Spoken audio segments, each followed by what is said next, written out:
the EL 122, which is the absentee ballot certification. So this is most commonly seen as the envelope that you return your absentee ballot in. And so that's where you're going to see the voter's information, where you're going to see the signature block, witness information, as well as the information for an assister. And at the top of that form, and again, as long as I can remember, that's been the case, that it says the absentee ballot application / certification. And I think the most common way that that's utilized is during in-person absentee voting. So during in-person absentee voting, there's not a separate application form. When a voter comes in, they show that they're a registered voter, they show their photo ID, and then they receive a ballot, and then they fill out the ballot, they put it in the certificate envelope, and they fill out the information on the certificate envelope attesting to their qualification as elector and serving as their absentee ballot application. So especially in the case of in-person absentee, it serves as not only the certification, but as the application for that voter as well. So is it my understanding then that that's used everywhere? That everywhere that in-person voting takes place, that they have essentially two different envelope styles, one for use in person and one for use by mail?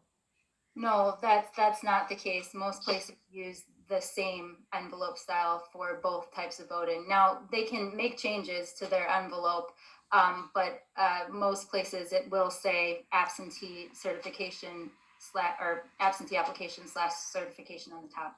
And I don't know, Richard, did you have something to add?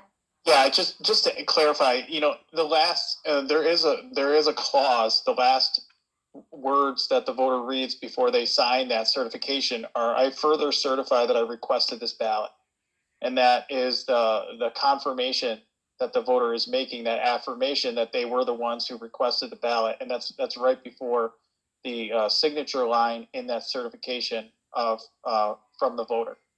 And I as Megan said, I don't know when that change was made, but it was made, a while back prior to our tenure at the agency.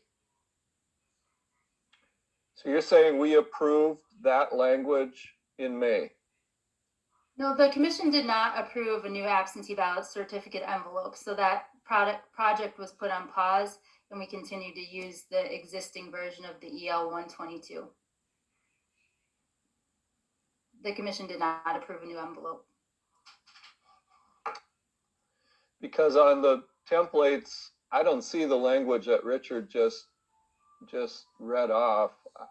I'll show it. On the templates? Here, this is the EL 122, and at the top it shows application, and then here is where the language Richard was reading.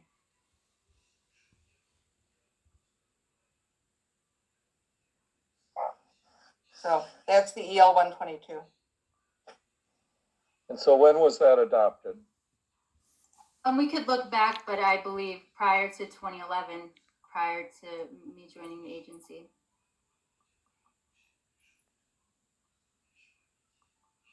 And you're right, the commission did consider new designs to the envelope, but decided to pause that project earlier this year. And so I can't remember exactly all the changes we proposed as part of that design or that envelope, but they weren't adopted. And just to be clear, there are some clerks that do require a paper application to be filled out during in-person absentee voting. That's probably the exception and not the rule, because the clerks have been working under the presumption that this version of the certificate envelope that has been in use for a while now satisfies that need for that paper application for in-person absentee voters, and that the dual purpose meets the standard under statute.